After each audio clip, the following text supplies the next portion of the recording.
nene ite fa munela malen so ite mela malen ke fo birilla wato bina sila Papa, ich umfahre mal haben die ganze Zeit gemacht. nene ngama ngamandinga kaona foye so silando munati ne ben jabi Fatima NATO in all time.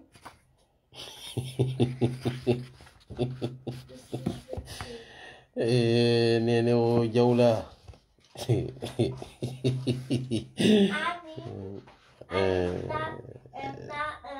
dann seine Nachbarn, einen sein TV&MEDIA, darum nein, Kapo ist no Tag yen ka poesi da no kinda sima sa mbeta amuna kinda sima ngama ikolo ko kinda sima fo ikolo ko e vaccine sima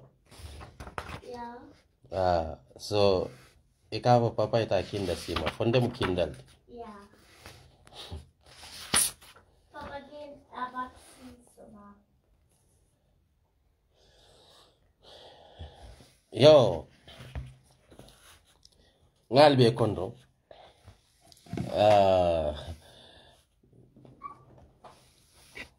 Yamale jam Essa dabo kundankulu anin jama kote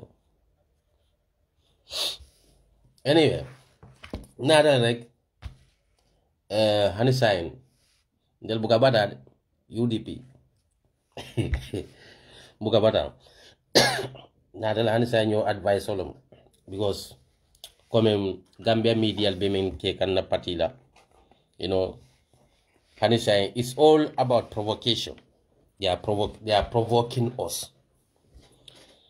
So the provocation of medias, Gambia media likata UDP provoke la. But nemma mantadro they start crying foul. UDP yang attack le UDP volunteering, they are not tolerance. But the medias, what they are doing in the Gambia, Team Taliban bol Team Taliban ndele team nde ngo lawndi kinde wa alaykum salam wa rahmatullah non dem say dem team Ablaye Fati leti say ndel mu talibol leti say kay mo ahlus sunna leti del mo ahlus sunna leti say so if I am team Taliban,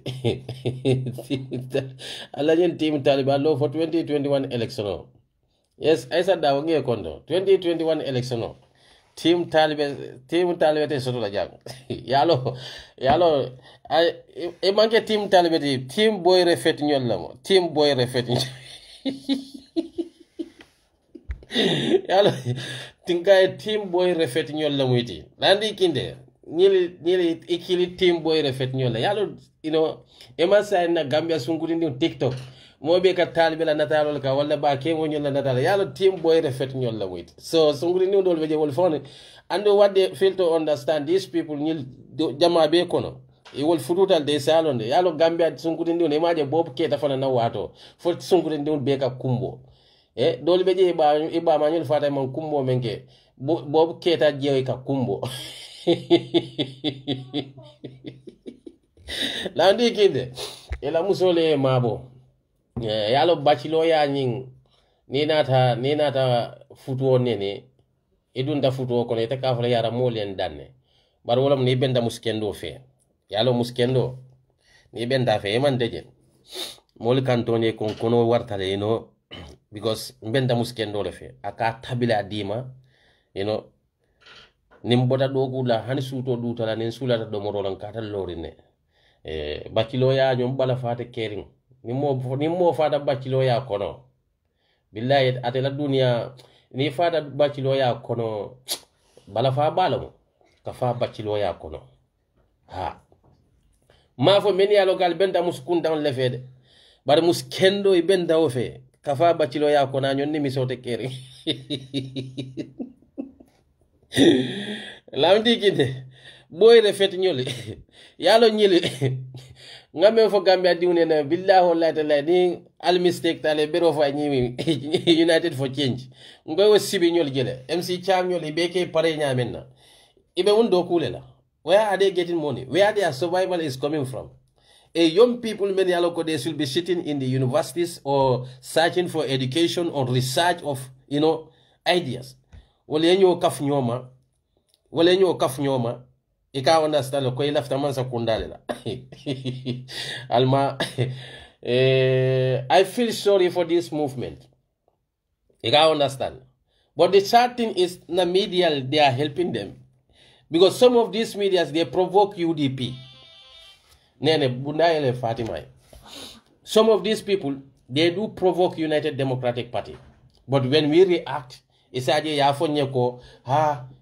man tolerate, UDP call volunteering, journalist because, for example, these guys, how to call it, Gambia Talent Promotion.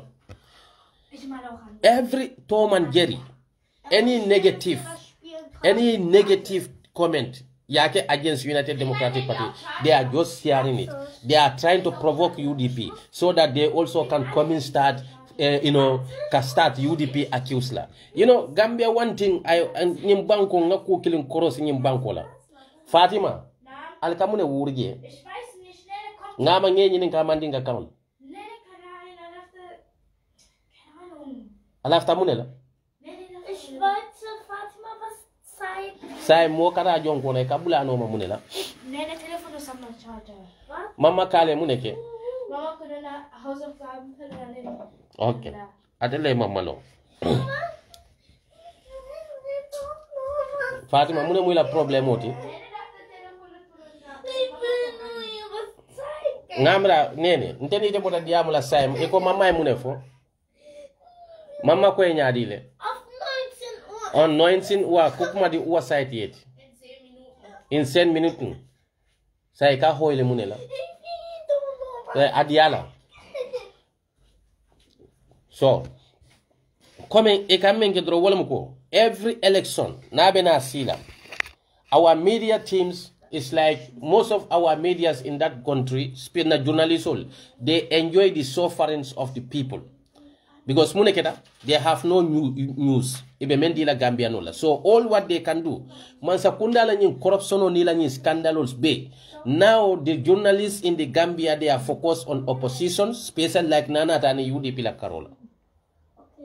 Nana Tani UDP la Carola. Ila focus be katar woleka. Every Tom and Jerry la comment, ikatika e basiala.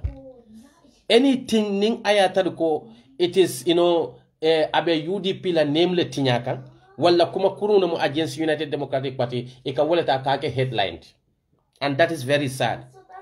All this scandal in the government, the billions of taxpayers' money have been blundered.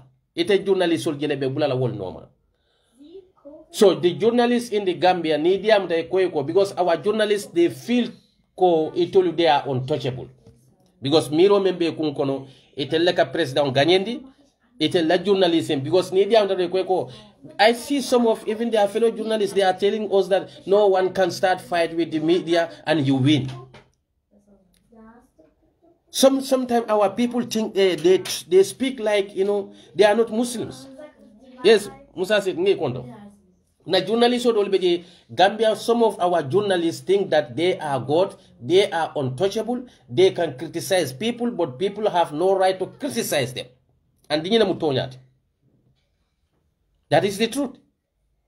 So they can do every provocation, every kind of provocation against the United Democratic Party. But when we react, the same people will start crying foul. UDP volunteering, ekamolle attack, they are intolerant, they are so and so and so. Gambia la situation no benyame. Most of these journalists, they care about that. They care less about it. Because some of the people will 24 hours will media from one platform to another. Model beje will be bata sifatu UDP la kola. It's very sad. Wala tina konantea mambetea. Ka konantea Billy Sondo Mokono against the people. Many aloko you play any role. You don't play nothing in their life. You are just disturbing yourself. Health wisely, you are damaging your health. Because every time every time it is more kong. All you can do. You know, katar neni rola drone ite be fanjunu bo siandila ite dunia enjoy because ni ite katu kam farim mul kama drone ite you don't enjoy your life because ite katu kam farim mul kama yol tomo ite some of these people they are just spending their time for nothing on media. Yes, Abdul Saman nge kondo. They are spending their time on media, just from one media to another, insulting lawyer Hussein Dabo, insulting UDP, caricaturizing UDP, calling them names. Wallahi billahi, from one platform to another. Adamadi una balwo important awen. Imagine, ite kata data sang. Ikela kodo tika ikat data sangala. Ikatar menke kandrong just to go from one platform to another, talking rubbish against United Democratic Party, insulting their elders. You don't play nothing in the life of those people. I don't build hatred. Ntebuka hatred build no nemol tema because I don't want to disturb myself. I cannot have control. I cannot have control over what people are going to say, what people will think, and how people are going to act. So ninte ko nka hetrita nka bili ni mul tema mbe mfanjunu bo siandila lola tulo bala bafla kare fata woto adama di wala life wulita lumen na komin kila men fo sallallahu alaihi wasallam ako atolu adama di wonal kamuntal ko nyin dunya kono komin ko luntawne malti nim fano keda al kanal hakilo sabatendi ko albe wuraro kala jela. So niyo soto ila mentality kono. Why itela live bay spreading lies against people, attacking people, insulting them. You just build unnecessary hatred for the people. Many aloko you don't play nothing, no role in their life. So ebe fam batandi kang ebe fanjo kudantane beno ebe junubo siandike famma ila life kono ite you don't comfortable in your life because niemo hate anytime you feel mo ala karola dro ite ka muneka ikakam fale usual and every time kam fa man betea adama de una jata kende ala. So some people on this social media, they are going around from one platform to another just insulting UDP, saying nonsense against UDP like it allow call back in ebe UDP fanola. I'll tell fanola. And then they behave like coming go to life men sort UDP doing will more life sort. Like today someone was telling me that yeah we will continue in pain. Okay, what pain I will continue in? Because dabo ganye da dabo man ganye. Nte mo politician te me yalon I believe ko. Election is about win or lose. It's just like a football match. And I personally nindabo man ganye. Adama baro ganye da. Wallahi haman tora fenna I Essa Jawla as person. But I have families in the Gambia. I have neighbors in the Gambia. I think that they don't deserve to live in the under the rule of Adama Barrow. Because niaju benna left hand la conditional benyame. But Gambia la change manke ko ka mulmen ka fo ko lawyer Hussein Dabo. Yalo one thing about this, some of our young people, they are brainwashed. Some of these people, they don't even know the certain about the Gambian young people today. Special many yalo they want to call themselves for many yalo ko tell they are supporting this KMC workers movement, United Workers Movement. Yes, lead by Talbe Ahmad Bensouda. Most of the young people, today I was interacting with one guy, he was telling me that, Nko, I know one thing about this youth movement, what they don't want to hear about. Wala muko. Akamunta loko yedindi usoto dindin tinyare mu Talbe la kuomu walete. Mafo Talbe tinyadalde. Mbe masa misalo le natindika. Akamunta loko yedindi tinyare usoto alafta fe ofenda ikoibe wale kelai. So this United for movement inata wale kama they didn't build nyil natale mela party nyim build because of they want to change the situation of the Gambia. Nyil nata nyim party build to to fulfill the desire of one individual wala mutalbe Ahmad Bensouda. Because none of these people, many along be resign ka United Democratic Party kono, many along ka fo eko, nte I have problem with UDP la policies.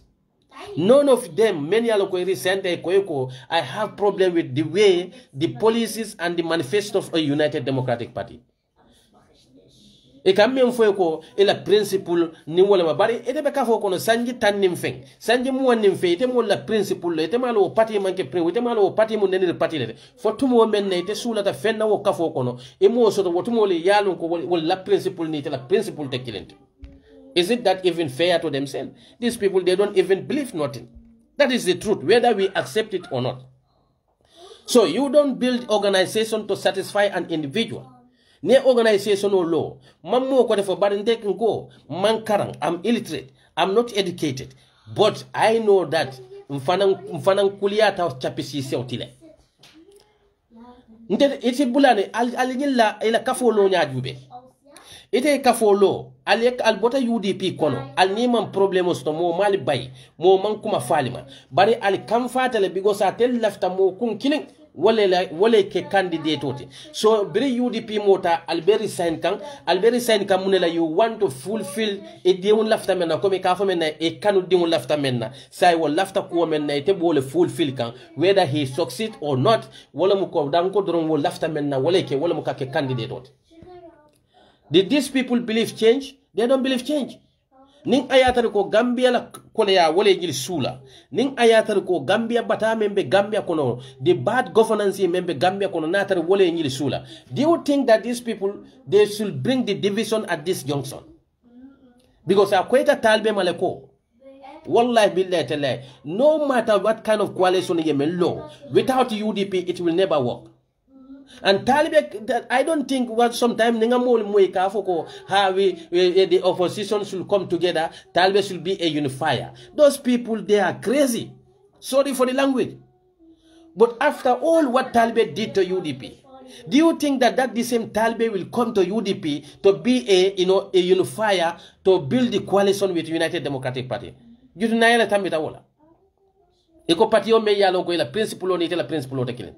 Anda kweta nyile maleko, they alone cannot unseat President Barrow. Wo kwete maleko la saya be koire nyam. Because we all know Africa incumbent pour Bondi is very difficult. So ning ayatare ko Gambia la toro wo nyile sula. Fe amra be tembo men to be. Ebe division on atin la banko kaneba within the opposition. So what nyile manna ko nyile manke whether Talbe win or not. Ite lafen ko mo ila ambition moment wala ko kaje ko UDP e malu kafo ko e maje ngafole kafo ko ngale ne ko dabo te ganyela. That's their ambition. Whether Adam Barrow continue or not. But ite laf ambition moment wala ko kalo kafo Gambia no le ngafale surtout la UDP ngafale ne ko alte dabo te ganyela. So nyile they don't care whether Barrow win or not, it's a la ambition of menti dango to talbe ke candidate. You don't build organization to satisfy one individual. So nyili any movement on natin dileko. But Gambia musol many a local be santoto. Mba manual lumban do komanyo lumban. Ibenala telekang. Ibenala telekang.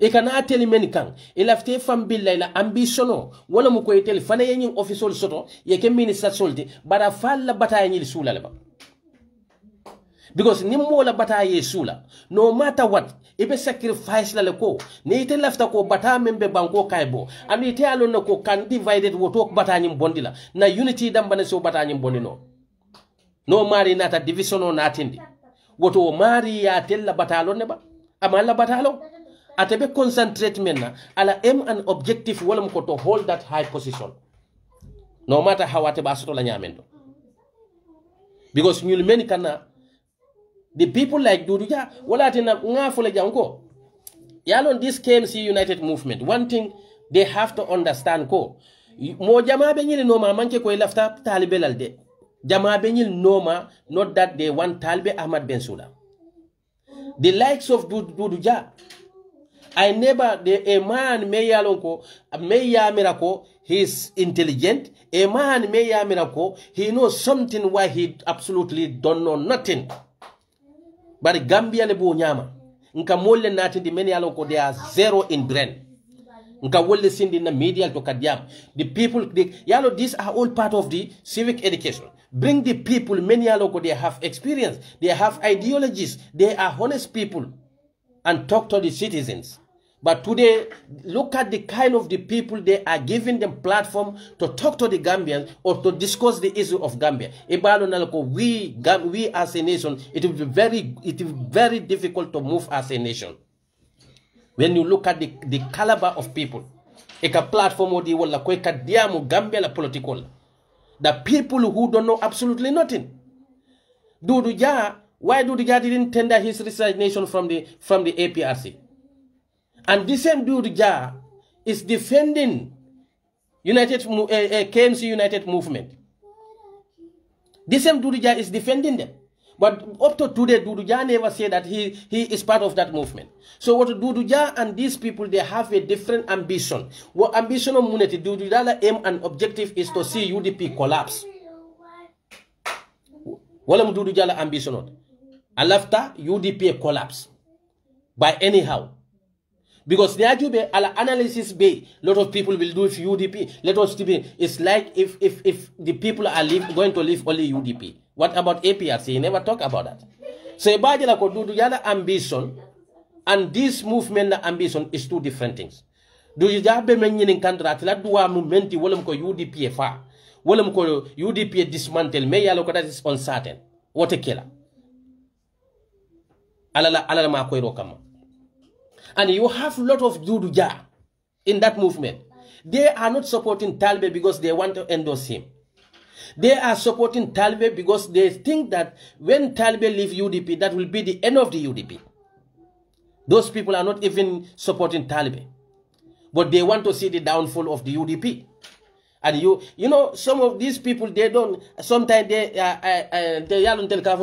educated. They just fooling themselves. They are just fooling themselves. Because up to today, Doudou Dia never said that he is part of this movement. Up to today, that Doudou Dia never say he is resigning from the APRC. But he associates himself with the Atodo movement. Any platform he go, they are trying to discredit UDP. But I don't blame him because he's an APRC supporter. He wants to see the APRC rise again. So those people, they also have their own ambition. You can understand. So, but there are people also, many alogo, they are supporting Talbe because they have problem, an individual problem with some UDPians.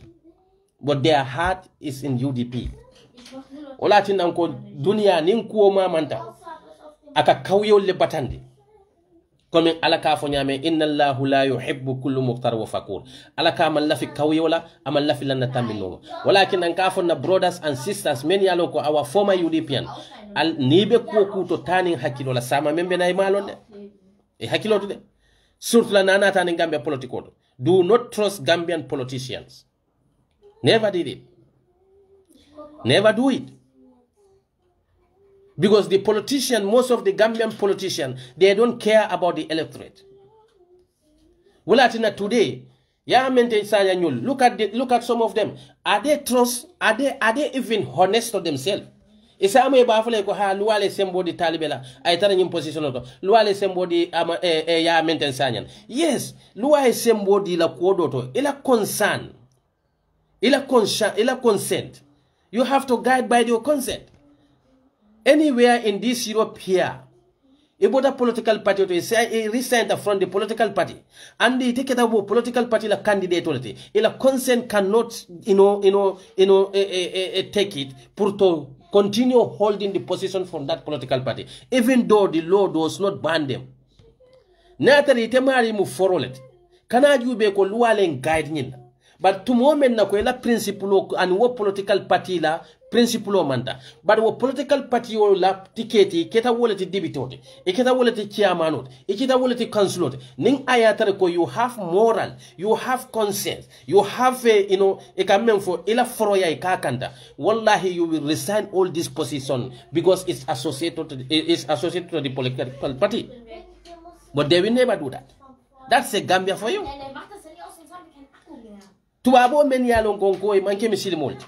Nko date ala kuto. Wol kela principle ila foroya ila morale ka gaide ka tambintel lantel men mu misili molti. Ite ko UDP manke la ini UDP la moral te kilinti. Ini UDP la kuol te kilinti. iri senda kabo party to but still ibe party la position to yes loi e sembo dila but loi e sembo dila kuodo to ila foro ya ila consent amanya ne dictate la kata wokan ninte Essa Jawla lam wallahi but yalo munemu they can't. You know why they cannot resign? Because that's where their survival depend. That's where their survival depend. And then kanyem fole young people many aloko tuda albeni movement okono. And be careful. Be careful. Do not depend your survival on the politics. Politics cannot be a source of your income. And the most of you young people, many aloko be albeni was sabala executive position on the political party kono. Because I left labal will depend on the politics is not about to depend your survival on politics, but to lifted poor people. Ye fuarul take chika kebondi fuara yakon. But say ni te found na te la wo fu ete kwebe la banaya depend la wo fuarul ka. Ebe mun development lekela. And that is going to happen because most of the young people supporting Taliban, they are hoping to get a position. Most of the movement ike yin dunia kono. You don't see the movement many aloko nene is soon noising uwa. Fatima ite fonga ye taria. Ja, meine Hausaufgabe ist so. Ne mune keta. Isi wuli no le bang.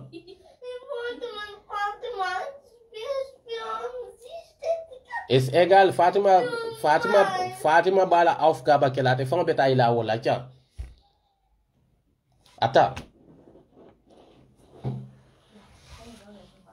Isi taria no ba yela Hausaufgabe. Ja. Acha albewu. Ich mal morgen weiter. Albewu la leda. Wieso heulst du? Oh mein Gott. Ja, night, stop. Nyumbunda tau. Fatima kana fe kole ka chale. Stop. Ja. Night. Yes, mama hati age sat lai. So. Du wirst das Schatz von Mama heute.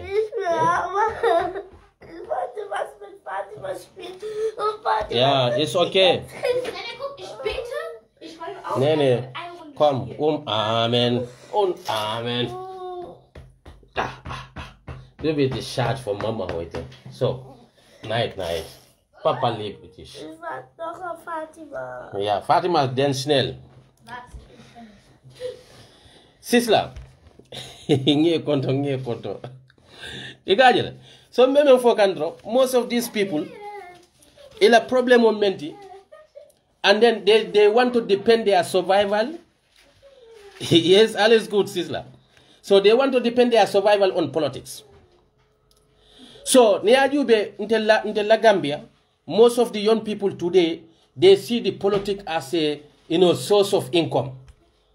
You cannot build a movement with the hope that I will enrich myself through the poor people. And then today, like some of these young people, the problem with the Gambian, some of our analysis, they are very corrupted. And then the Gambians, they don't bother themselves to read the history. Because when I say that, bring kodro, movement no lotale to satisfy Talibela desire. Modonata, maybe you were born in 1996. So those kind of young people, I don't even waste my time discussing with them about the history of United Democratic Party. Because UDP Belola, 1996. You can understand. So besides, need to be 26 years, need to be 28 years. That's mean UDP Belola itema wudu. Nite na de ite ka formule is an insult. Ka formule ko UDP lotale to satisfy double leadership. Nga fa enkai ko because I don't blame you. Fatima Esrai shiet. Ich muss beten. Yeah, beat it then. Yesal jomudale. Ja. Okay. So, nkai ko talibeni dabo na nya ite kilinti. Nyim kafo lotale boda UDP kono because they want to fulfill the Talibela desire. Talibela after men after will fulfill. Not because of Gambia legend. Not because of after Gambia. Because moment after Gambia. Itela atala ko division cannot remove the president. only unity can remove the president. And the latter loko bata membe Gambia can Gambia diunika, they don't deserve that. What we tell us, it killing that the ambition manyana over sado like the entire country like interest Benjamin. So, but that's what they did. Hanni tell man ganye, but danko to talbe ke candidate oti. Even they lose, they will celebrate that Dabo did not win. Hi, nene mo fanyata la besalekan. So, what na saying Kaiko, Ako ha bring Munatina bring UDP lota Dabo Dambana. Nkaiko, do you know the history that Alkany men for UDP lota Dabo Dambana kakili that? Who stopped the people to apply the UDP la candidacy from 1996 up to 2016? Nobody. In those days, Nikomul men ba fo kambe ha attack bital. Dabo ma fam foskalo. Men ka fa lota sinya jolle. None of those people will apply candidacy during the Yajamela time. And the more fanante Jemeya apply Kafoko Laftala. So Nateman lo Jomale Belola. Sayolo Menike be Alcanafoko, double UDP begin to satisfy double a desire. That's a dishonest. Bao UDP Belola, according to the narration, the history, Wolamuko double mu loyal, Abala lawyer practice. He have a money. He bukadabo kon the poor people on kon. So another lawyer ya be. Gambia di le political party form. They don't see anybody. Isi menkeno ye mojo le approach ye men for many aloko they rejected their offer. And that time Dabo was not even Dabo is not his ambition to be a president in the country or talk less of building his own political party.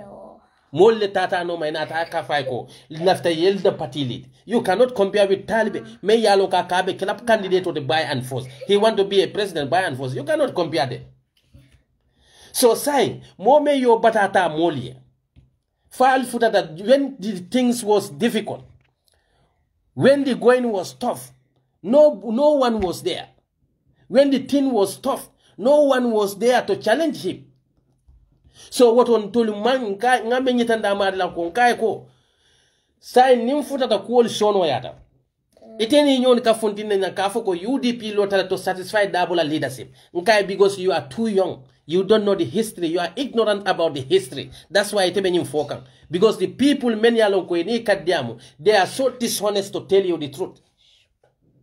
Ndel bota kordal kono nimmo ku kendoke imanya na bondilage in a way of disrespect la. All the difficulty that he went through, all the sacrifice that he went through, we are not going to let to be, the man to be disrespected. We are grateful. We are not United Democratic Party is not ungrateful political party. They are grateful. UDP is very grateful political party. That's why they still, as far as Dabo and Gambia don't disappoint. Why did they think that we should betray lawyer Hussein Dabo for someone else? So I tell you, Allah movement no lole to satisfy Talbe Ahmad Ben Suda. Okay. Hey, Wuli.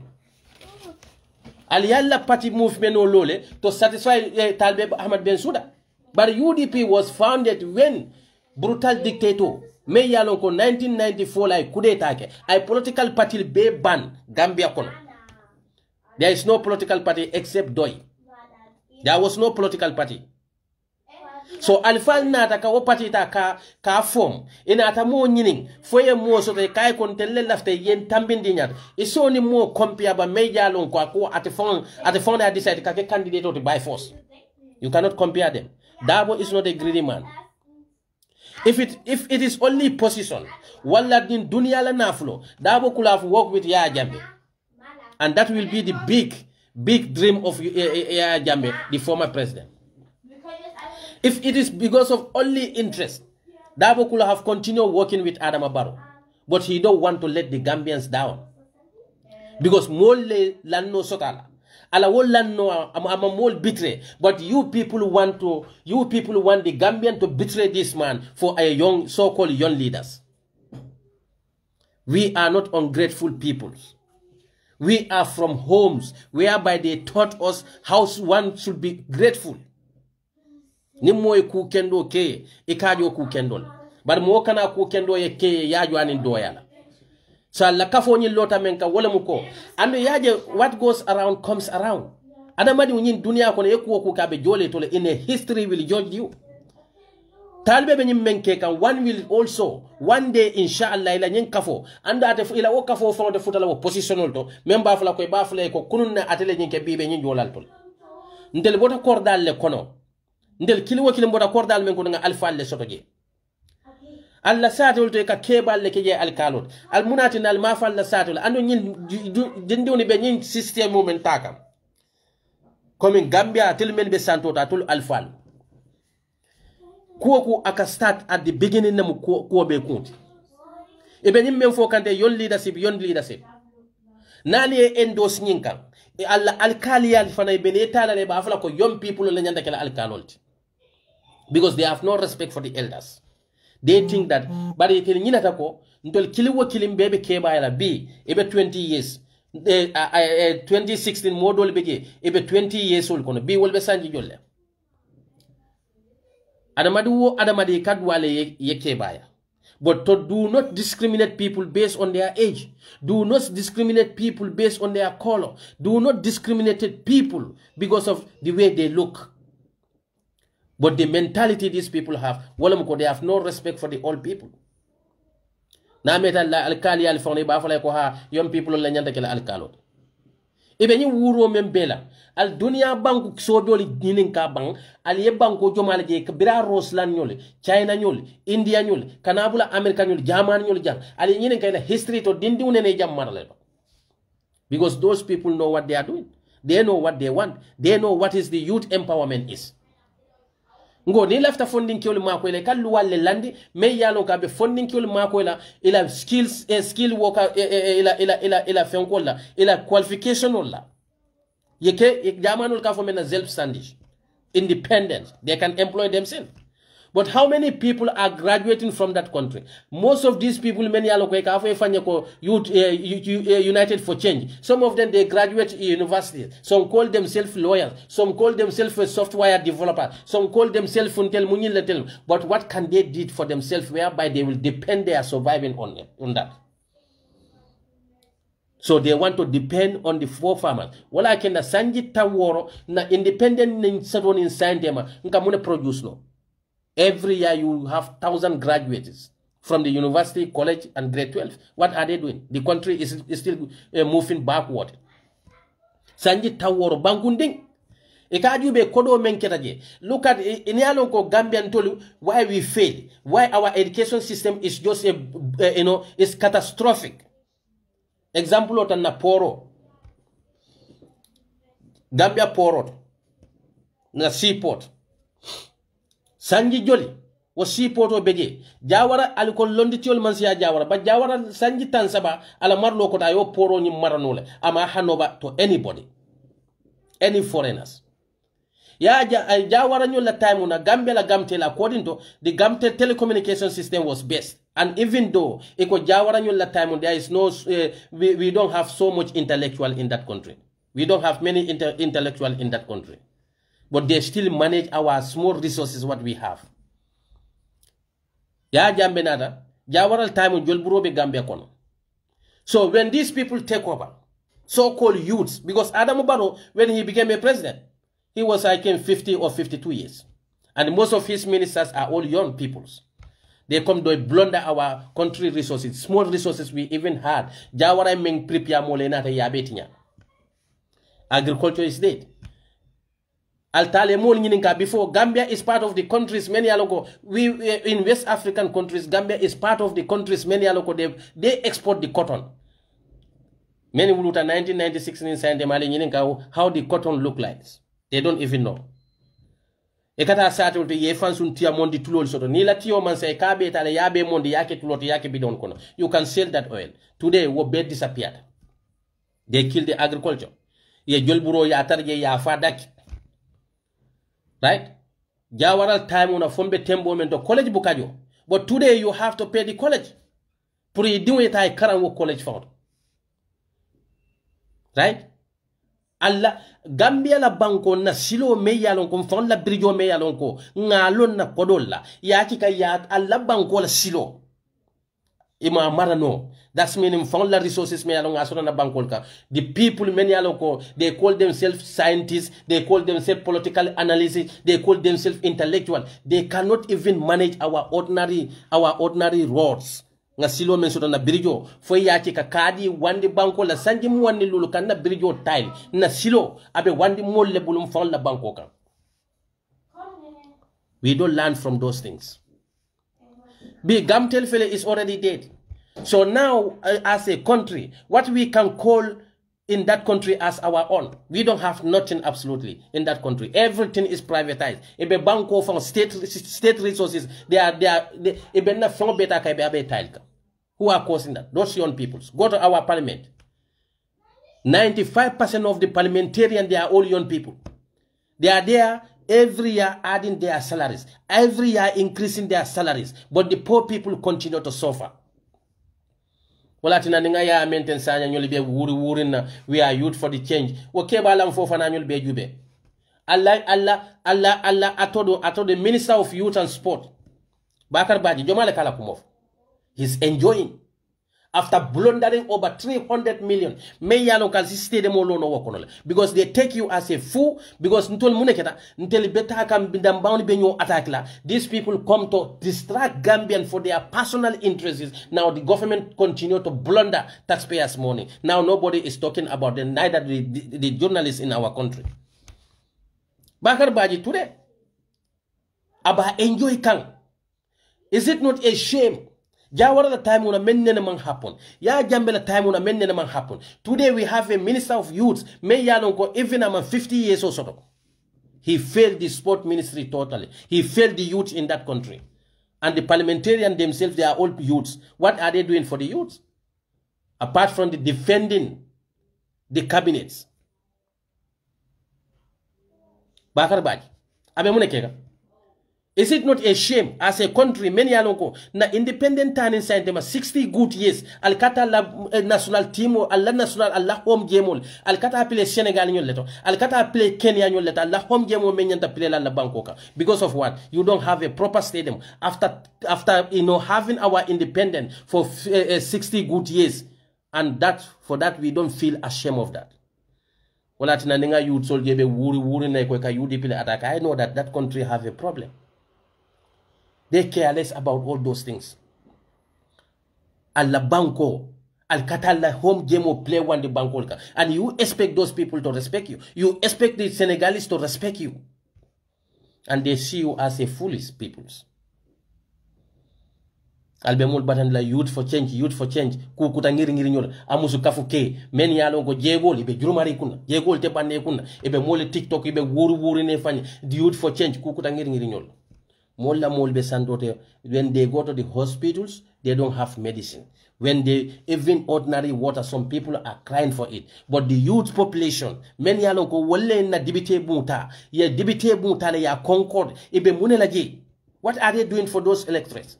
Well, today, they shamelessly, they can resign from the United Democratic Party, but they will never resign from their positions. And those positions were given to those women. Many aloko, they have a high hope on United Democratic Party. Omo kilon many aloko yatil electorate will jamfa. Fatel le ko yalta lalu youth movement no. Ali bero di la bang purita youth movement le no. Fale bero di la puri yalla. Look, these people when they think that they are important, yalo Gambia no kukilim benna kola. Like Essa Jawla be sirin jambe diamuka. Mo talul ben jubeka. O mo keme ben jubeka. Ngamira ko am more intelligent than those people. I can manipulate them or I own them. Gambia di ubo nyale. That does not mean that you own those electorate. Don't think that you are bigger. You are a big person. No. Ibanke fendi. Ni men councilor member wuri nothing. Ibete fancy that they are nothing. Atuli electorate atuli musola atuli denden jayola atuli ke fendi. Ibanke completely fendi.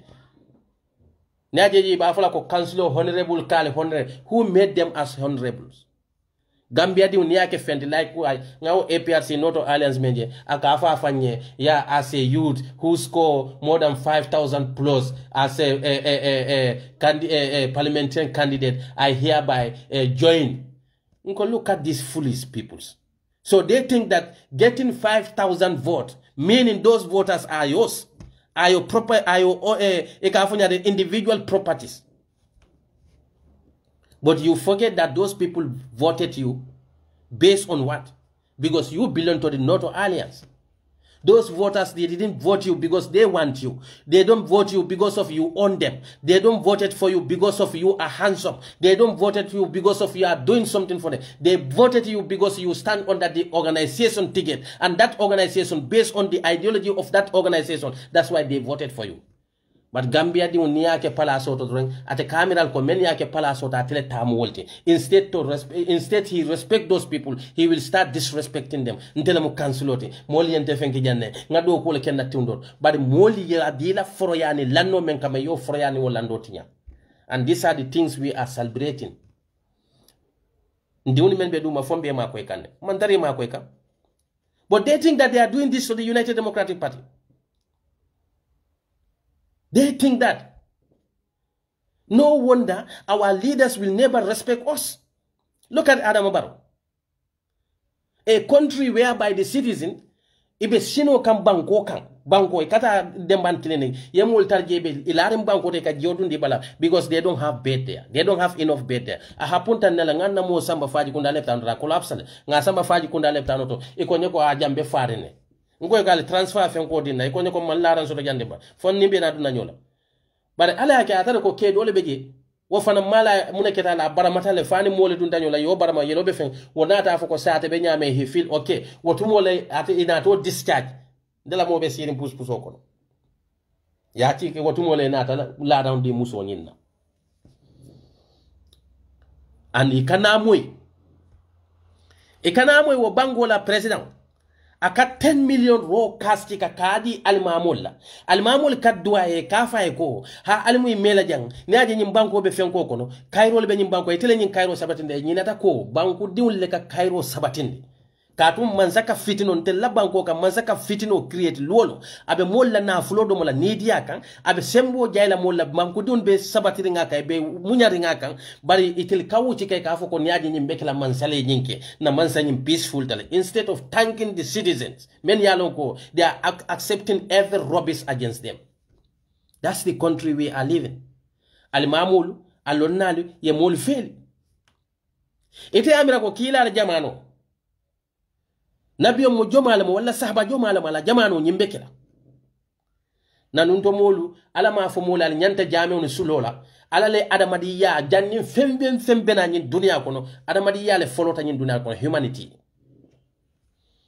walakin ala kula kad kharrabuna bani adama nga adamadi mutale nga bunya yandi yaje ni yaje tubabol yentel dang ala la dafion yole bunya ala la dafion yole bunya barantel men ko mo misilimo te ka wuliya fasa na nidi al ke fasa gambiano do ni lefte tinyala ngaje le talbe ka fa birin say ka fa ko hon he excellency lagno banko ani wulo ni la wulo le kanu sa fa honorable ni sa jolu kanu ko honorable gambiano kay kunindin jele ke tinya wala kadi maje state ka fa talbe fane he excellency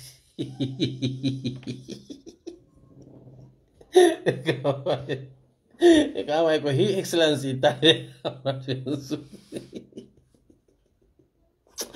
no ala buka ku kesen wala tina ala ko la tattabi'u ahwa'i dunya al kana wala dunya ni dial noma yaje nim fonyo nin adama di sembo tata dun ta ko na buka toñaje ko geno ko tek wallahi abuka toñaje no ko tek ولكن الله سبحانه وتعالى ينف إنما أموالكم وأولادكم فتنة نافلو أنا للدوني أن النافلو فتنة لمويت أنا الحكي لو تويتو but because of ناجي كو نيل بنين كيكا they see the Gambian electorate, they don't have respect for the Gambian electorate because they think that Gambian electorate, they are not wise politically, they don't even know why they when they go to vote. Walatina now they are taking advantage on the poor peoples. The electorate men found male kata biro fay mun dalila lek. Ikana ka fale ko hanin keba ni nyanta bola jen. Bare ni o man sakunda lo itele man sakunda so this youth so. Eka beta kodo don tala menia. E beta lon tala menia fay ba fulale bang ni keba ya talen titela bankul ka kata lon taji. Katum Putin be sanji jolle. America men ka sadal dila. Ila nyaton kol be sandi jolle. Tela parliamento fonde jaman fonde parliamento to se to ka mo fonde je meyalo ko is below 50s is very few. But our fonda youth so many ka foko we need you to be fa kan kana wolle la bankol ka idol fata jiol kono dol many ya make ibe siring Italy nyol to many yalo ko la president almost 80 years old wala siolti Spain nyol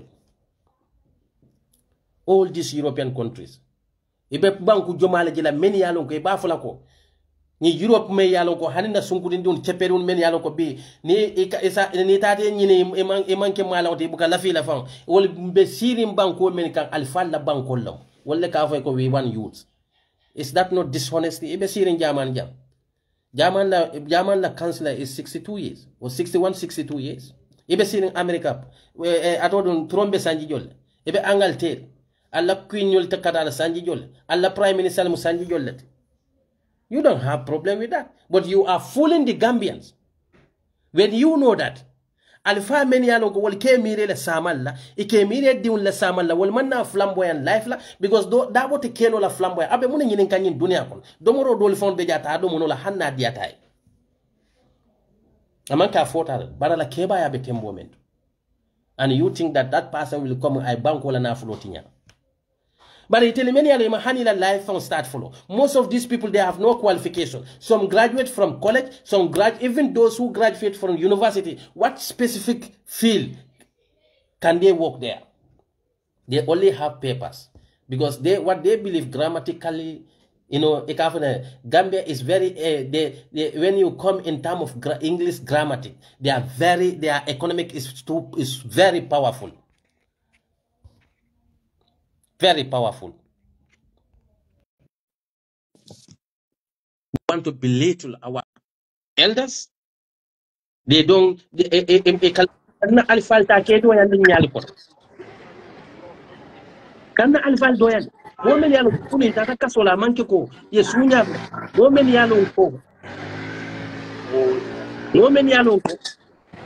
Ye kubeke kaje ko atil yalla freedom also. When Lawyer Dabo and the others were fighting, where was that by then? Most of these people meant for Kako in political party ideology, so they were all hiding. So and the people many poverty. If you cannot respect those people, you should not disrespect them. And I saw some of Talibela supporters of Kuna. I didn't woman Keba Usenta. I didn't woman Keba Usenta. It's too painful. UDP Belola, Talibe 8 years old. Nyaje Talibe na tafake to party la mayote. Isalon ko party competent leadership lesson. Fo wo party o be ayate na nyon produce. Men yalon ko kallo e ka fu Gambia dione ko ndel la principle ni nyim party la principle manta. After party me yalon ko competent leadership wole akena ayate expose for Gambia no yalla competency lo. Because 2017, 2016, 15 I personally I don't know any name of Taliban and most of this loud mouth is there. Yeah, maintain sanyanyol. Because people voted for them based on political party and ideology. They voted for you because you stand under the ticket, not you as a person. But today you want to downplay that effort, what the political party has done for you. Are you grateful? No. Gambia youth soul Allah ko bala fa wata. Yes, brother Musa. Mr. Jawla mbe konton na. Mbe arms konton na back.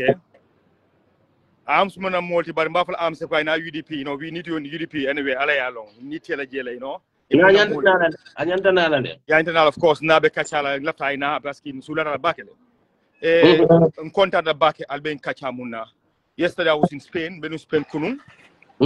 Amba contact the back and then ngalon gamero contact the back. Yeah. Home kera Spain kunum. That's a history making parce que home kera Spain kunum asembo back. Momu funde Spain kunu molman kun folo kono fo laban do lota bantole taw e mankuno konoto habanu bulu kafo bulu ye UDP la chapter je mumbe Europe kono demma akanyanta political party jamaati Gambia kono population mu demma be Europe kono no ka katro fay no Gambia sa mata be kuma dole fola the entire Europe mu UDP be mu yellow there's no other color in Europe na nga UDP color amba Adam Barrow nyala mo ko 24 million musoro Moridabo malo buna mude nke Moridabo nka try ke ifenke but I don't know why but fenko ni buke accept I don't know kunu fara ya try but ngaja ake reject every time so I don't know why e kam moyla yeah you can go ahead Musa yeah niya korosi Adam Barrow la mitino ko 24 million kafu nyoma kalan di jokan over 300,000 euro yimu kafu nyokan ila kumo ko Spain ndela kafo o kafo itela kafo ni o kafo wora la kafo nyokan o montela sen Spain chapter for kafo aussi an jamal man programme aten kurum parce que do bije busy la do be do ko la do be hajol way kandiko UDP mumbe diaspora kono nimbe kafu dan kede kankilindi nganna mol kuma ndi Gambia kachate nka mulde ma Gambia nkai tanka diam ke conseil ferson be bu Gambia nkana ko di nul ki mulye nke tanke support ani modo me nke support nimbe kamenda nganyil kuma ndi duman kadiyamu ye nke nene nke kafum famma mbaje ko in 2026 by the grace of God yidi bi masakunda bi silo banko kan dente bela do ko lo sankaji ko before 2026 na mexo ngana family kuma ndi Gambia ngana friends kuma ndi Gambia mu yalon ko de lalto os mu yalon ko molo mu yalon ke nafa nyebe kuma ndi nie kacha kaje ko ndiaji la fay problem moy banko kan wolon ko nin ka fuda nyoma yidi bi masakunda ra betala bakel kunun niya ko si keba do nata ata usen kita si selena because sim fuda maximum la nim do jita rek si sele yes yeah kunun kabinta de keba do diam da ko usen da ba kay ko nin fenko mun diam meyo mun diam tanu ades other side wo ko halisa kilo be kanne kay kande ko ni yuri masako na wadu mabe to ko mun jindala banko kan tractor mu yalan ko sen tractor long ani sen bagaso la be siala bakari den be tele la moy kambe masakunda la moy kam masakunda falin 2026 kono kete Usain Dabo sini no kerente Spain mu yalan ko tel biyan mbe demal ngaji agriculture be yirwal na men banko kan mbe taptol dile la mbe masude mun ka do seno ke banko nyin kan den nyake ni mo lako amba people are ready for Usain Dabo but the point is that Usain Dabo man sino kuro bije and anyanta kake abe kola puka keno den gambero nyanta mun kala nyanta ka fulo ngake kilinti na kata nyin keba nkara jibe ko kebalon alngal kebal na fabe kebala bal fabe kebale bulo kono kebale ka samaje kebale ka bal fa so do banko yi nganyin kebata ngasamba state house wo fore ani wo kay keba billahi wala gambete ni misala gambe bol pogo yalla ko keba e mulon dinu bu holon mom ka sika fo we don't need all power we need your man e nyininka your man jele gambe no dumbe fa banko fo yaji mama gambe dumbe fa banko fo yemete your man yaji mo jele fa banko yaji mo jele kasaro banko kan yaji mo jele yema do banko kan Brother Musa, most of these people, they are so ignorant about the history. So, like Kawala Fomole, they were born in 1996, Kanabula 2001. I don't even waste my time arguing with them about we need funding job because they don't know the history of Gambia. Gambia never ruled by any old power in this since we took our independence and inside them. Exactly. Ndela miro be ngam teklo be mun dikana al nga test bang nga Usain Dabo tambini ngaji be banko be kele nyame jad kende abunda abiru wona banko kanne balo be sona banko kanne ñin kuti mu yalan ko be ñata kafula ñoma nga kele ñin keba ay bata mu ke banko ay lo mun ke banko pour que banko bon tejenante yakono ngaji nga support pour like a status ko 2026 ni mo ke keba billah wallahi tallahi had gambete kay roso dafa lu men dunya be banna parce que keba bara gambele a sota gambele a fata gambele mo le fata gambe ñi pati o toyala kaji ko ka banko bondi bi ni solman ni to dini menen ka si e ke dayre ka fako ñi kebal long na fatile ite mansake do banko kan ñente fa ñinin kala ite be mun tol wardo ni kebal be lo kan kelo ite be mun tol wardo ni kebal be fam fam kaji ko banko fali these are the youths many along they just want to get everything easy because they want to it survival depend on the poor people. Ndel advice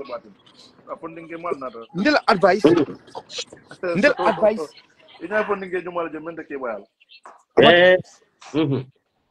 yeah sama ndel advice ni munti ndel advice gambeno al nga kafu nyoma ñin keba merci ñin keba al ngata nga meso by this 2026 mbenga kafu nyoma ngake kilindi ngambulo kafu nyoma nkana political kujibe nkana family kujibe nkana si kujibe ngadi ko nyin keba ngasimba stable nyin keba si kutaya UDP party o UDP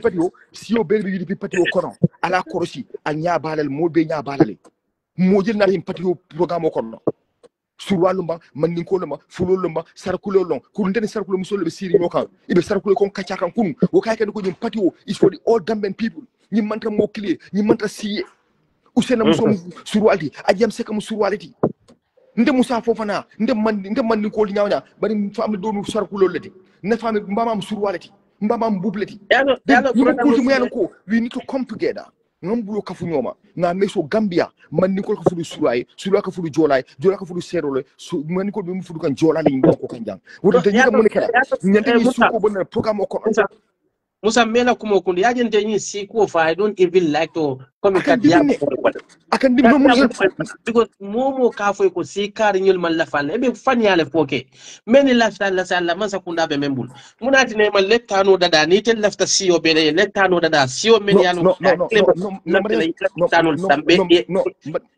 ko ma kelim foye kabi mama kande nata watu muna yaji mela mol mu ka kanto ta e kadinu yaji mela fulon be ka do de yaji mela fo mata ka do di mama kande ye badi mu fasa amanke ka fu si yale be bu i badi ya nuko e badi lon fulon ko ite mandin ko be ka fam fasa no mbe to nya fo nyo mandin ko be ka fam fasa mandin ko ka tu godo yalla yes le man jang yale la mbe to jal fo nyoy yalla reality mu reality le ndeka reality fo mo ya lon nyen to bu la balu ko yamu bi mulka silaka mumfo ndemu sa silaka folo parce que nte bamba surwaleti yamu mama kunda muda musa wolo bala ndebe kawte ba folale ni nga fo morsi lamoy kal ko musa ka fa dala ate nyala te da kono parce que mebe alter dol al bama na famal be man ko leti bante musa is different ndebe siyo be bala in that case abidi alter da kono nga fo ande molba moylale molba fol ko musa te sikelo kala parce que manke sikel lati bari fulol ke badi ka lo badi fasa surwa ka lo le ke badi fasa man ni ko ka lo ka badi fasa man ni ko ka muneke won ka badi ja ka badi kele ap ka fa badi ke fen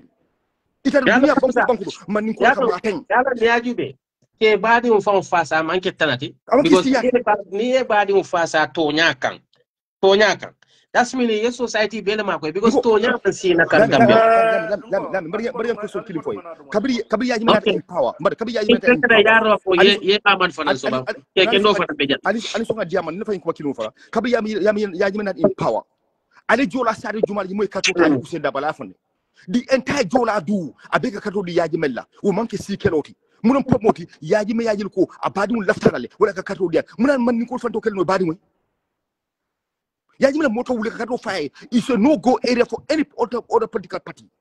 It's a no-go area for any other political. Jola entire Jola be kato takadi yajimela. But I monkey see quoted. Yakimike badi kano yake olukama. Man Nicole fanya the badi kano jibela. Ye badi ya fasa. You know badi yai. A monkey tribalism, but this is reality. Yeah, adiata muye yenda kumola moy adiata muye yaji be nyanta jibere nyame bande yata de musa dale kono pour kafo ama nya mo da kono bal musa na nyata de da kono le nde mando fo a nyata de da kono pour ngafo that's the reality wodo mbalbe konto na mbaltin to ba jalam comme mina nga diamo ngokuma dantam fo jam pour na kumola moy al numbara bake merci okay, thank you so much. Yes, how much was thank you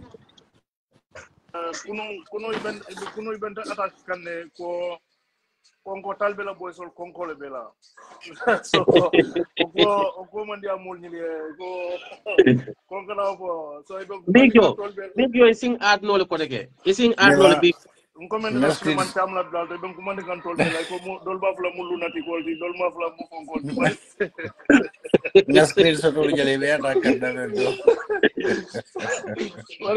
e mom me understand ndal nga thick skin la soto in politics ndal nga thick skin la soto so ni amo ni lafta yembano ni konta la haji tije so ni ko men fulante bo fulale because independently na brain na mind independently I am independent so mental fenyi ni kam politician bul abanda wallahi kam politician bul mansula ko dila politician bul so nda sula ta mena wala mu bankoti so ninta ngaje momondi haninta fombe ka fo men kono ningaje ko be kol ke kan amantra nyama me attack la kabri se fumbalo funde tan no that is adama do yedo tonya fere so nda man dar fenyin ko mobulu so bare ningaje la gathering ila fakila do mor gathering ila fakila party fom politique ka foni mu party ka polo so ko fundi ka yalo amadu nke ko boy refet ñol la boy refet wala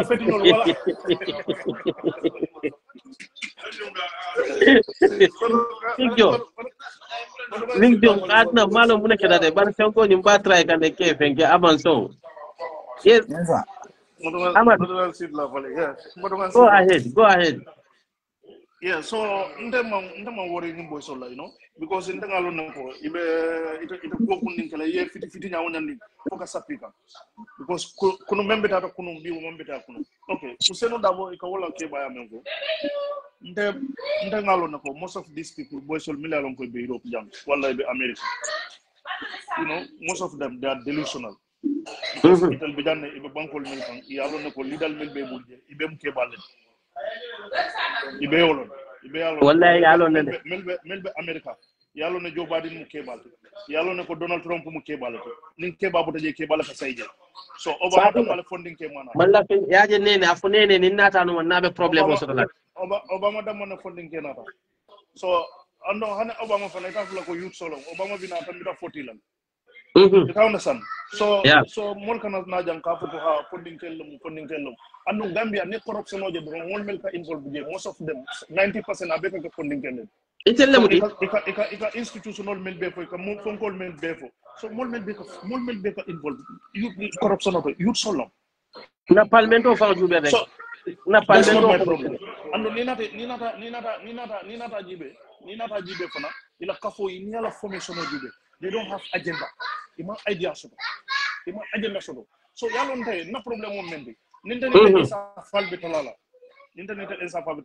mba fulala ko ndata Essa la kuto bari nte kuno ntani Essa talata risino menna wo risino le bige ansay because ndani tete kafulanga kafolo o kafo ko non tetar je 5 years 10 years 15 years ngatar wo kafo ko binda nga fundi do ngafo ko ha wo kafo la taram do mon tar betiar wala ente bondi aja kalo wartalde on fani alati so munadi na kafo jinna taram glo man do malo mo so ko ba traka ke ad bada buka ak reject le ite bo kafo ko no kafo la taram glo man tar betiar ite man taram glo min beta bulo ite mo nati woto ite hypocrite mala do kafo ko abe is just honesty in Africa mala do kafo ko because nata is honesty ni ta jibe kafo ni man ta ku kan ite nyanta nala le ya foy ko ngani silo ta ngani silo ngam bedan te lafta le ngani silo nduta ini la idea ina bari yete kafo ko no ita der wala nan te ni ndam kafo ko no fa le ngok ni mol be miti no la jam ni mol pateta miti no la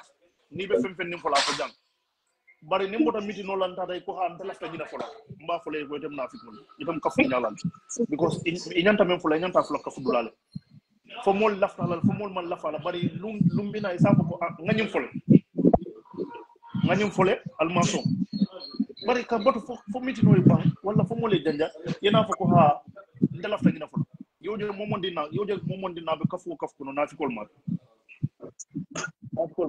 so secondly kafo ko ha alin kana tribal diamo alin kana tribal koke alin kana fonkoke it will fall mu tribal solely but because one thing first muna dina ye talbe choose iko talbe is a winnable candidate because he is not mandinga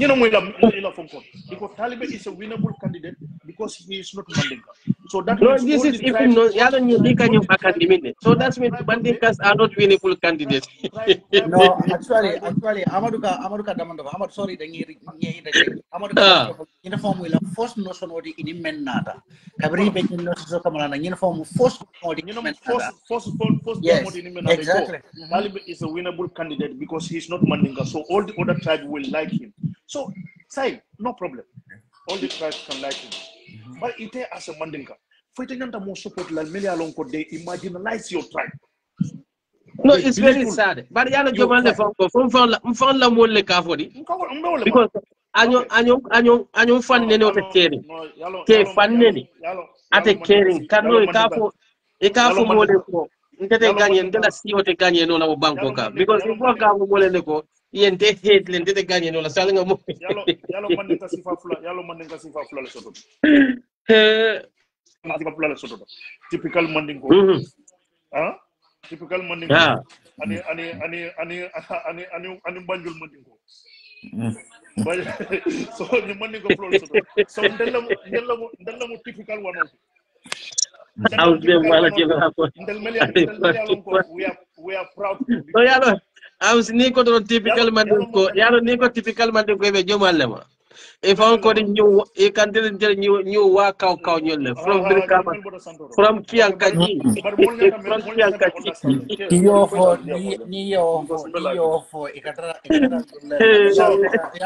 yalla ndaka mom foye no yalla nganta me understand let me come here mo bu CO2 mo bu ka CO2 ka fo ko nganta to rani so ala la ke la CO2 so ni ala yeta CO sito ite proud wala so sinon mel yalla ko ini kafta ye respect Ngo ala jara ma ke tay kanjulo ni jula sa sa ti ta ko ke e kanjulo fa nyaade le ya ngi ma de ko nam ko mo bu ka CO2 ala la CO2 mol be ay naati pour nga kafu ñoma nga ci kilinti nga ñoo respect you know nga ñoo respect pare ito la CO dislike nola ito la CO disrespect nola yeta ye fa sum patiolo yena ko konte inde kafu itama fa ite ba fu tan ba so ite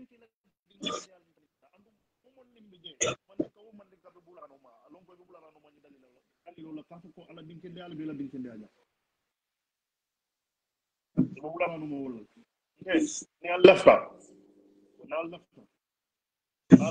ni lafta yenta ne because yalo ñil mel mi yalo koy bendel ne ka wala ka ko kam buli malo ko fa ngende landel do sulu lo kono avant que 2016 ndel join the political ko ndel dunda strong kono ka dictator kele fu ka bon liggéey so ñi mbojo le ñi pocho rin tinala yo mo furil fo membe del discourage la wala membe na mind change la wala me alon ka ben confuse la de kanon ni ba fo kam fan katari ni bela fonko ready kan tan jele kan because abuka duna skin kono mu ka kalam ta fa so ka fo ko ha usen mu ke balda manana lola this is delusional word amanke ala ke baya wote ando ala manin ga ya fana wote ado baro manin konti wodiata moy ba akuyata moy ba ado baro manin konti is typical manin ga butana sandu changal ala mo wala ka wo tele typical ala mo buta jel so adiate de ba manin ko wala be maraka no yalo ni la se fulla Amadou yalo komi na modol fawde ni la ka fo ko etene ni manke kilenti ite yusul billa not be imam pass il fawn kono wotu be yoti mo ya kanne ba fo ite ka fo ate intelligent ate ni te kilenti o fana fan ko ka ba futa ba ka dabo wulini modo le ja ko xam nga yow bokkulo ak gaay ngay ko ñan gaay gaay juma ako ñoko no ete no man nga sifa do ngay ñoo fo ñoko te nga sidu nga fe fay urana keke no so ba fa e fenge ba esa akasha awan ngi kon do bagi bila mbiya keke no ngo aku gali ay malo ndam ko soro ndam fight men down dan den keke do ñole ñom bokam bu kanjan ko mbar foy batata yendu je I know Bilai esa ndafon ko mina life mang pangkabake nung ko ndafon ko mina life le bi bari ya jela mang mo wulit no kata bari balla ka nul may joy kam bagay no ya bak bari ba folo la damanto be pen kol lel kondon na folo pen kol ya gele distani e fundraising sol jibe Sweden ya gele mol surprise ni jamen Spain fane wasi falage but Spain is definitely the Spain mo la powerhouse lady ya banyu this ba problema so to kare so be le fon konton na kada fo kaboy la kiamanu kada fo la former chairman wanila executive be anin tidimo be anin sympathizer men be ma be kaje ke beten ro ke jay daw kedua Est-ce qu'il y a un peu isi baisia de volonté? esa albe damando fo kanje lafta ka domandine la faji wala mu niente solo con documenta be yalla ka tonna domandi okay niente solo con media ko be kerenten na sista farla ko woni boy as kala le kile pik ba al ka juro man eteni ala jada man te bala mo la ko fal ka man ka man pina network ko use ba story ke no go ahead no problem so kaitan ni molla ko drum morning fatumantara nyola so nyalo masake no kuma kan also for many along go maybe yate fatu para many along fatu fo men fo kuma kan many along latala men work dirati mo be amo fatu ya patenera ko di yalo na fiki yalo ina ta ke ko exaggerate le ka yudi dependala e kam da ko dia ko this moment exactly so ni men dafta ko sut yandi UDP la ibalo na ko mari imang agenda so be men kachala because it is kachala ite agenda so la no so ite men ko wala mu ko ku yalon ko tinyaro be je kam wala mal dundi nyola ke be sembo samala na wala ko mu da mal dundi nyola fatu nte be ta ka fa ko ni men yalon ko ibota UDP sabri ko te aliya ka so non c'est bon sa sa be nte be ta ka safaro ko wala le andu na programme ko non ka fo la fana je ko mun ko ngaitanda la ko mun gala sa fe fana bal batun kan pour aliya fonten yalon woldol manke nyenti ko kamo attaque le no understand ka criticism ke amanke nyenti ko mun kay kamo attaque le wala ka bulile to yalon moti ku accept la sa ko muso mi yalon ko tol bela bare muso le men de mason ka kuma fama mi yalon ko ndro lo wala ndo kala personality attack bari ngim mambo UDP bulo ko no fatu fon ya fala seniata so ni men lafta kana kindi UDP la nyanna ka men understand ye wolom molu katara siri ne men yalon be e katara opportunity le baton ka nini si pa ke da purito le bo juno because idada politiko ko no ngamna bari muka polisi ka tano ite polisi ka tala no mbatunge interjet jamba okay fatu touré fambe je mo le pele kan bari yalo mimbi fatu touré ala ko monya ya fa fatu touré le balon din kat ko UDP mo bari mimbi touré yolon so fatu touré be je mo le kan si stand to play victim kat ko ala next ala next wo be kala le wo ta kandi tan gode na bada dia ala ko men kala do fo be kata baba ko le kata ni ma de kana la sinda Facebook jamme kanywe me fongolo la jele na bada la jele mbolo mate mbolo ni fi masa kunda na de moke ndefo be karta la lola ila state house bunda na ala lu wolo non fo bi joy ki jere nal be bi joy nat la je ke be joy lal kun kan ben internet no bi joy be kala wol la nal be je bi la be joy lal so esa kumbe ndame do fokande mol mo kana ya fo ko mon ko itele political point la wala whatsoever mo be alon ko mon ko fatu ni UDP mo be nyamen wo fana ma min ko mon ko criticism te kala mo be la ka mistake ko ke ale ndol nga mistake ko ke fo ndol executive ka mistake ko ke ndol le fon makalo ko mo ke ka mo daba esa ndol le ka fon kalon kan executive ko mo wala UDP dia nde wala sabu nyim parti o ngakan waga because parti dingol fon la executive ko nyim parti dol kam men kenande ni mistake ko ke like nin ko no mistake ko ke de bulo ko no ke bulay no ka wonya madron tol mako ken tol ka lole nya criticize to mando fon l'executive ko le ka fuko nal ben criticize la lim ko mandin duma ha nyamre yo si fa jama ate tandala kullo ko no ate banna me tandi wolo nyiti ko tol mantara bula kan ñu no kan ka fuko damma ko mon ko executive le budi ngi bulay ta wonya ma hani nye kanu nyawo nyara ni nyama lati la nyawo nyara ni nyama but ni mistake ko na même mo be la kayroti ngalo ngai tandi la na foye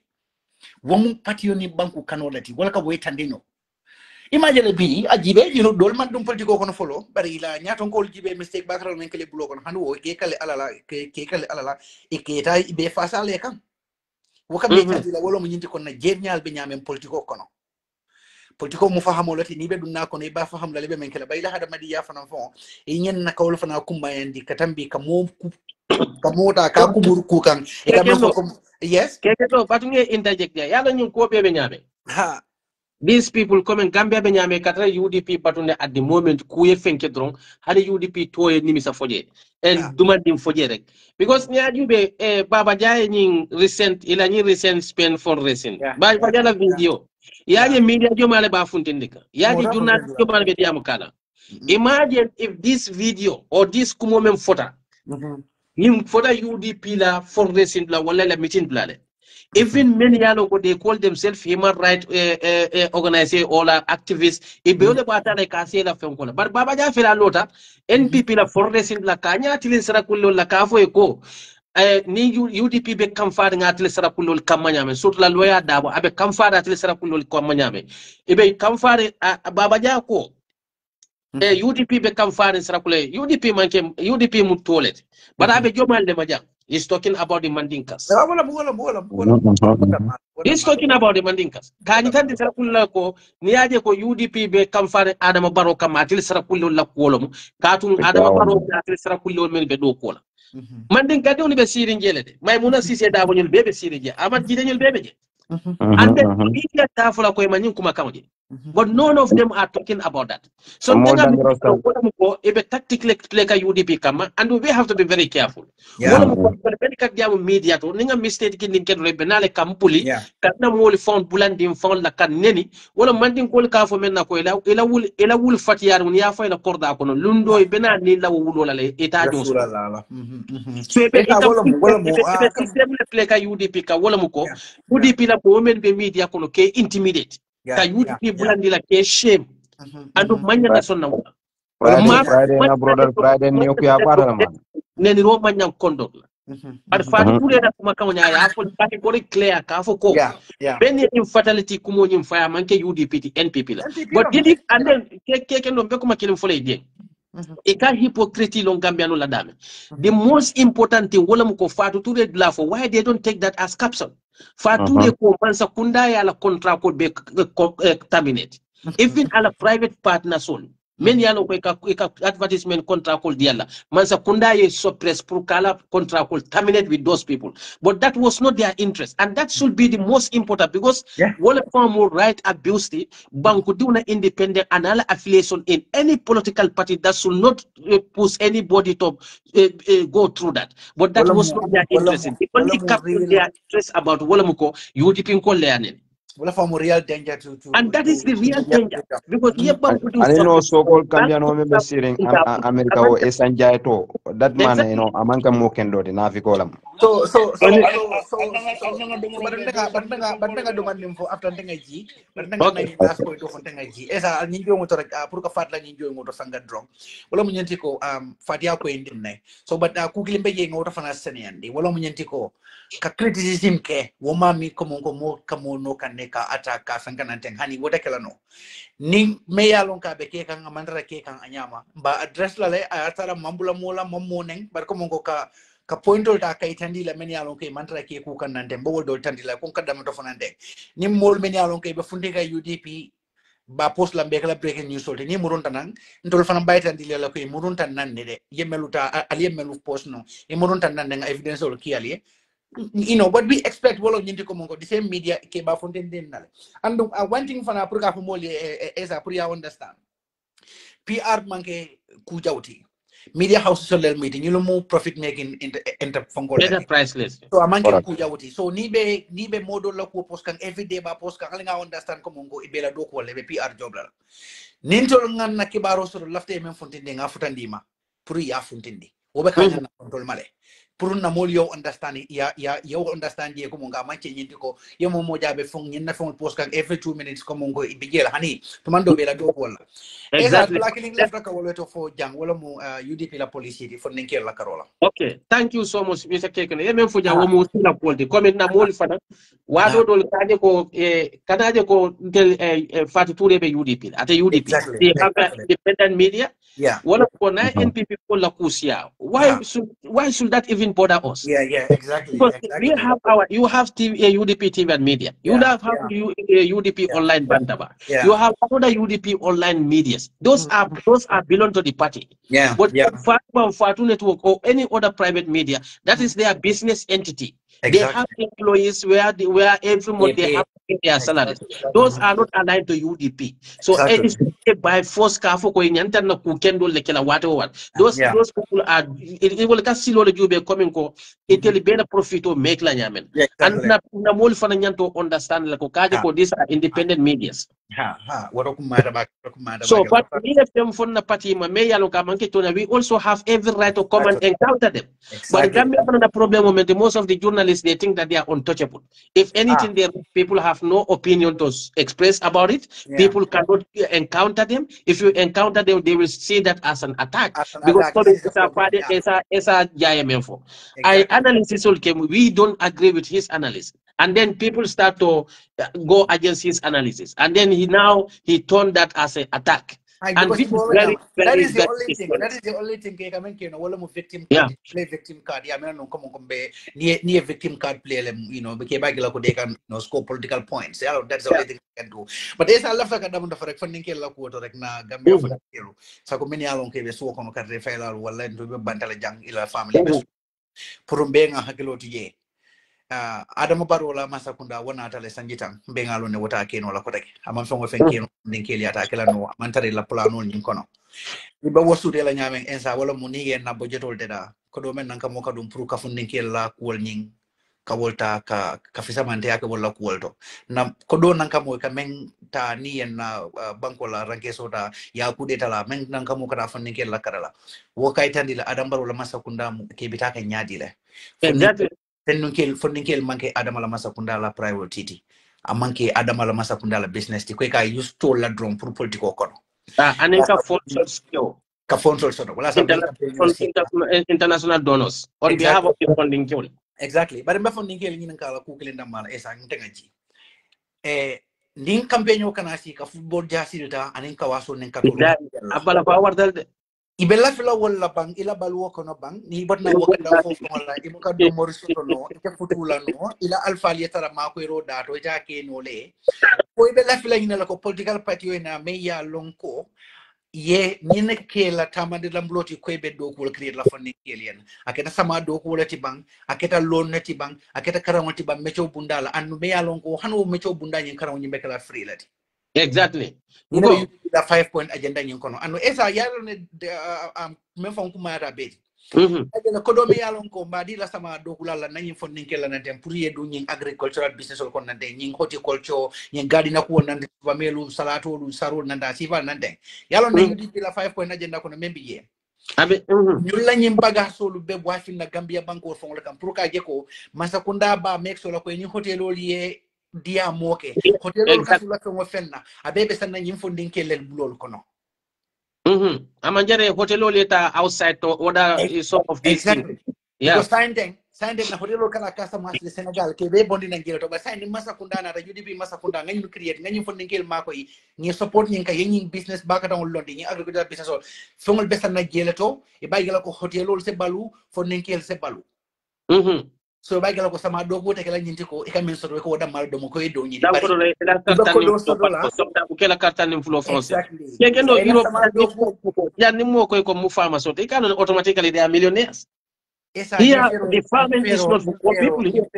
Infero le penna 5-point agenda nyingo ina sama do kula la karola wala sabu ngala fika nyinta ndi fon nikela watu wati alinga na sama jibe kadam fujasi ka dila sanji lulu kono sinya kilin kar kilin kono rek ya dila andi kadam fujasi ada sate offensive lo fanyo kanal yo kala fajara boy sol ñuli boy rafet ñoli boy rafet ñol wol man sama do ko wolone ya bari yalo membige amana sari fa ko imari fa be wurala ko jeta si sama ko non den ni te la business avec ya di boy rafet ñoli c'est do kula boy rafet ñol esa pour de mari ya la business so dafta ka wala do ila ke jibe yala tin do moro ko ay amad men do moro na Congo bala fala ka fo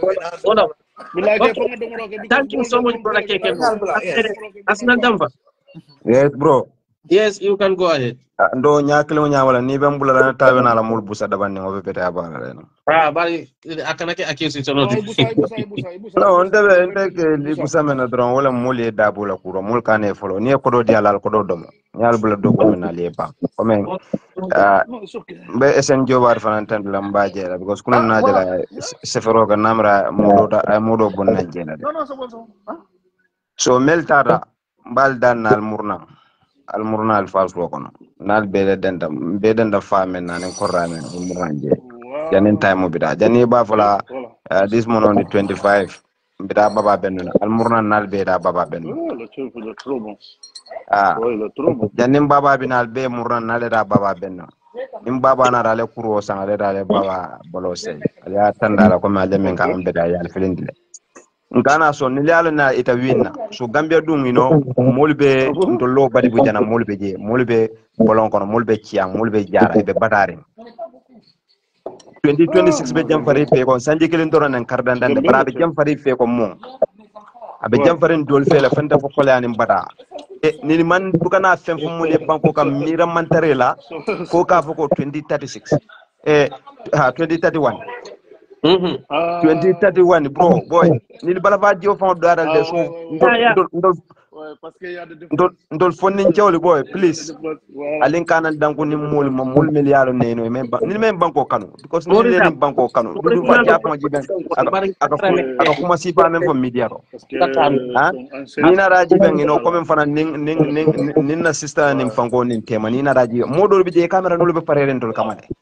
instead media de ka e camera ni ñoo ko man la fo kurbu ciarol ben le bule ñoo ko man na damen do dama ibe ka chol nan ko bois bari mine be malu from every corner be mal dala because bring wani va findina na o video ni dada atandi no sisala kuma fuloni ay jogu ñola yara wali jini mo sentana wala den dabal ko ya mo projet flusiron atlam kana don't go personally because boy bro ika video kun di kasia mo manke daji ka kenda di ka video kun di kasia ika mo lam mind possible wala comme am pete ya mo misil mo la fen ko de bare kenda daji kan de sai ka tojo wulinja mo jama fin karanna jama fin dida nang yo muta yo ke fanko dino e be kumo be fola UDP ma mbo ni adra fatura kam men fo fa wala fa hapunta boy bar UDP mo ke oli individual on do fana manake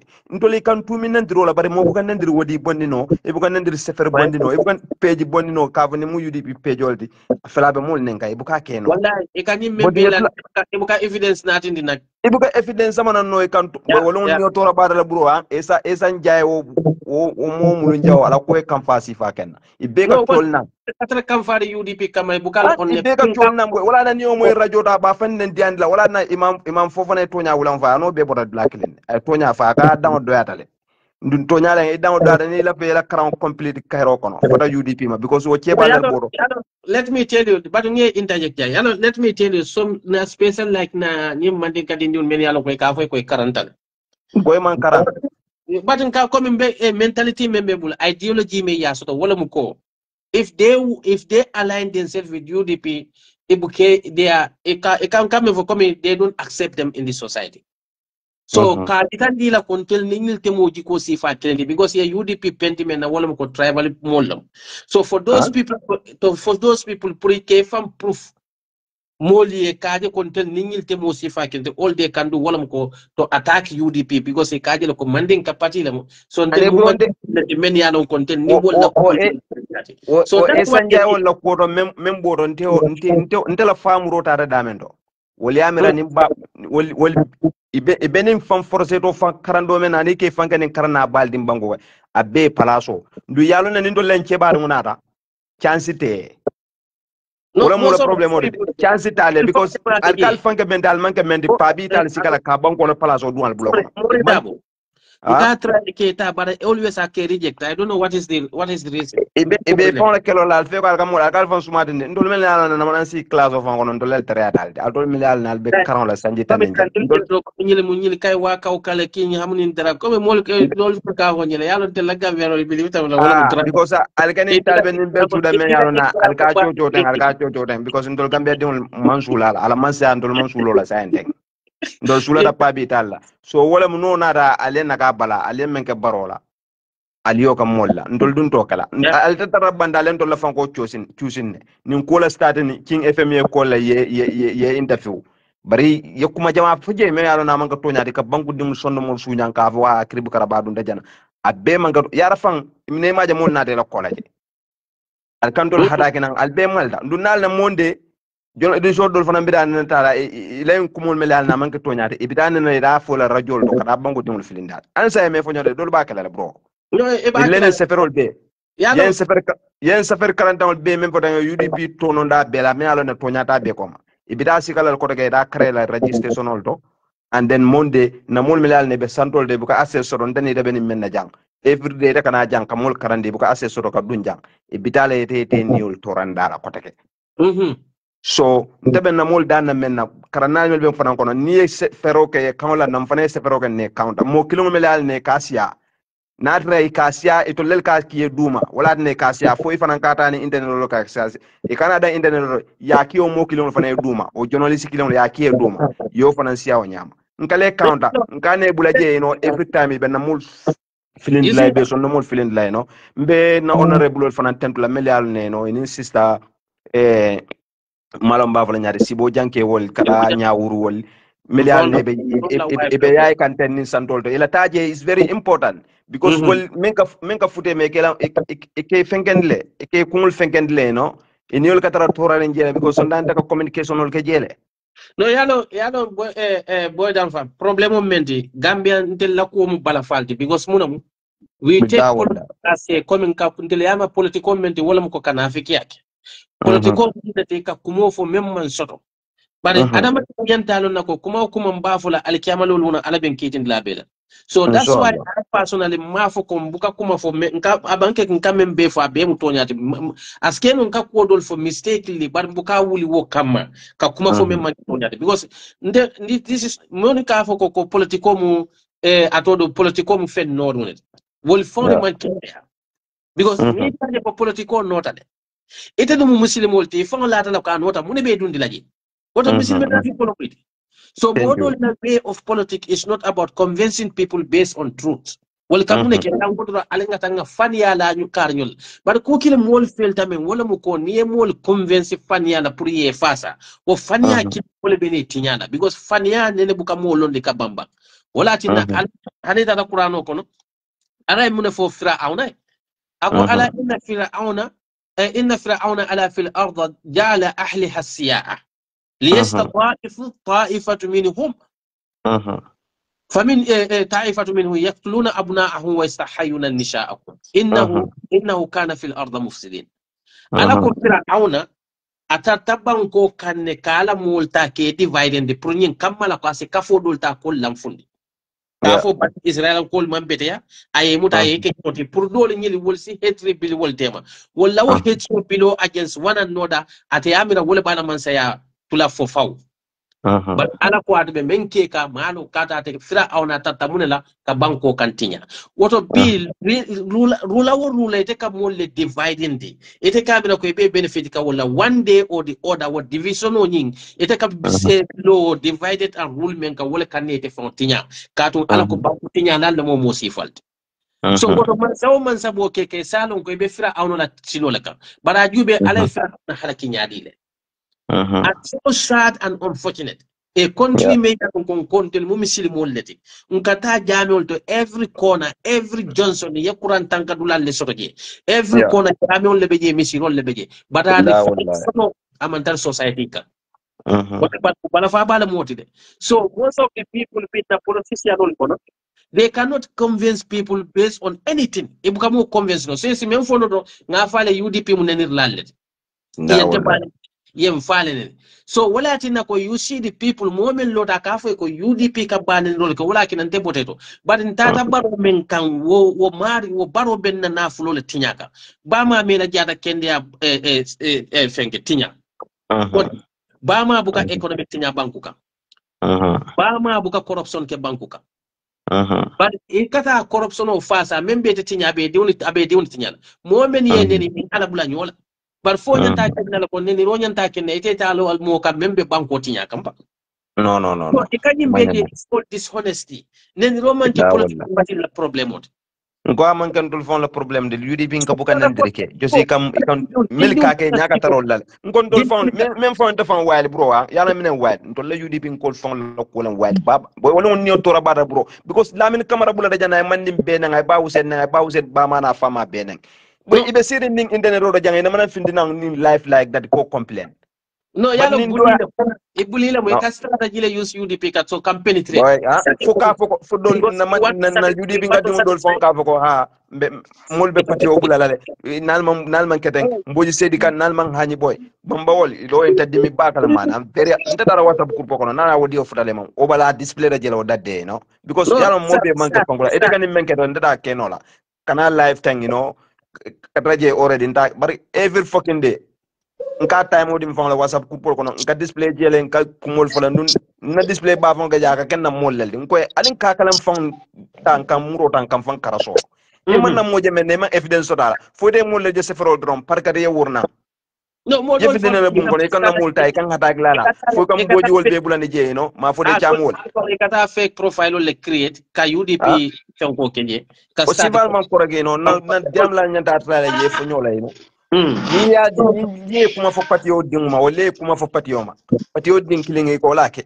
evidence nyini ni bulo la evidence kan ko la ni na re yafo bar ba ita evidence do fonko konko parce que ni mina yana patio bum kuma kan wala o sipal man dere ay no ni be talbe ni moli wolbe kam fantum la mol wolbe kam bare ibe kam bare ne no so ndebe mul danna men na drom mul ye ko dila na judi bin kol melal ne no judi bin gadin kendo mulal nin kende allon ibal projet kan ini la birkama ko men fota yoni ni yolla ko min debe chemsi modo kalanno bannanga drom birkama yanko ba dabol bodo iko ibe fanko nyina na woldo dolbe sembo nyina na woldo ibe dana de ba sembe so rore wandi yaida ba so no loro nyaadle wol jibe ba mul mel dal je be nyaabe kuyaring maybe fale ko dol fon diol la bang imanta je sawla because ite der no la aspiring palon do la mol je suspene be ambiance le be don len ko la mo be condamné bi le keta wode iko imala apicol be Facebook bar ni mol jibe ndeme soute fo YouTube bin kallam fo YouTube bar mo be nyaabe kuyaring e ka be ni sawa so even including chemo bo janga ta fo man dara habiri ngabe sirin jama dara habiri ka fo ni ndebe ko konen ka muta ka bo man jani be tara ni movement o kono allen so kol movement fo man dara UDP mina ne ma UDP da muta bamba e mo muta no nya bamba ida bina no ni so kol movement muta no le ka fo ko ni be ko konen ka muta iniola mina ne ma UDP muta iniola adol jam fantul al gamera mul musallel yani ibu sadara tapi molbe bulala no mala so ka fo ko molbe bulale no mala but it's not enough for them to win the election because molbe kafla ko la kambe nya biko yalla no konko be je molbe badar na ni fengo di molle baro fengo o tati na mo dam mala bitala ala carte fesen zan kono na ko do yalla la ko do je mutabu 2026 after election on na fore ada ko mo la ngabina lo na kende abirare rom tonyal o mo la bina lo na for 2026 carte fayo o mo le nata da pa aban kropta o mo la bina lo na ka kendo da bedada le no bro min tolmel yalla ka jam dama sula man sakunda do kula man la fim badi tar ndol man sula fenna je bar banko tara bul kendo kono is very important boy mo la banko ta bul kendo kono ko mo le dey nto ni ano dunya la be kala fako boy ni musa politician la dunda jana ni me ano e kalofo ni ano ko e kala sepena na buk so de ma politician lo nta proud la pour na banko tara bul kendo ko bella moy ro kala le fa nga diamu no wala im financial na onko yes esa nimbara Jawla Bubakar nge konton dampa okay bro Umar nimbara bro nimbara ngal konton bako alright thank you man lot of la clean the jansala brother esa yala esa ben fo ni ko UDP kol kan ndiroge ye mo tara UDP kol kono ya tara ben ndiro la killing abe joka molto me ndiroge on killing bari ning hadama dengo ye hakilo be yiri wala tonya be tonya lon mo me molla mo faro ni ndiro jumal diminta faro diminta mo me molla mol fa yol sika ye kaf nyoma ibe do kundi kan e mella mol fa e mo wala fidiyal dila e molla hakol dila wol nyaadiyo bol nyaabe do kumbo kan e ma ko ite molla molle fa ye molle bingiñol fa ye molle bingiñol buute ibe kabro ko kilindi ye me yala right so woni mo ba kayan la me yalon ko ya ba fa wala ya bingile fa wala ya barinde fa akan fata a fendi tay nendir kumofu nendiro me yalon ko nendiro londe bar nyindo e faro lek nita kilindi ya ko ye sabari wallahi ye sabari kumo do bije fa hadama de ni afo ila lebulu ko la yitande mol ha ni ko mol kanendiroke bari mel kanendiroke mu nekk o men benendirole ye mu nekk ka mari la mol ye ta yo nyini ka fanan to nyane ndiro man beti ha modo sonal ndiro bar faaro fanan man beti ha me mol fa me mol la mol fa ya ta mol fanale ye sabari ye men la mol fa be wol hadani la hay bol hadani kan so ye min ba fama na ba ma fadum ina bu wala wol be hadani mol be hadani kan mele faaro o ko dimin dimbalti adi mental ha bari to fola de it is ko di million sunya lal fana ita million sunya lal fola de bar mele woni si so sunya si ta wol fo e kata wolle no ma gambia bo nyala nyeba country lam ha ite droko mel ka drok container natna itol mutala de bar mel ka joyno wati sol muta ye bute ye fa wallahi de so ni mu kula de mi alon ko hakil do ko lo nin ta karaw na fa nin karaw na fa o men de yemen karang yayi tan ni molla ko tonya ni non tonyati ni non fanyati molle tonyati lo tay fanyati je bayito ko hani nin de tonyati ni ko ta brother isa barnal blanc la dinno man transon de dama bato ngal bala tawlo kon di bud lab non dindi wol le mbala je ma yes go ahead uncle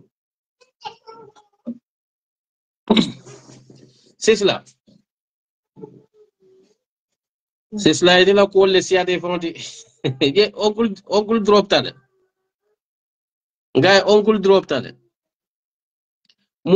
Mori ite wati ni ko be join le car reject malo mune keda de ela fen ko jube ite every time ni ko be join la dre car reject le ha yo so comme be men fo kantron dam banlo men ya local bota UDP ali sabara le bo kuma ale bo kumul fayla mul kan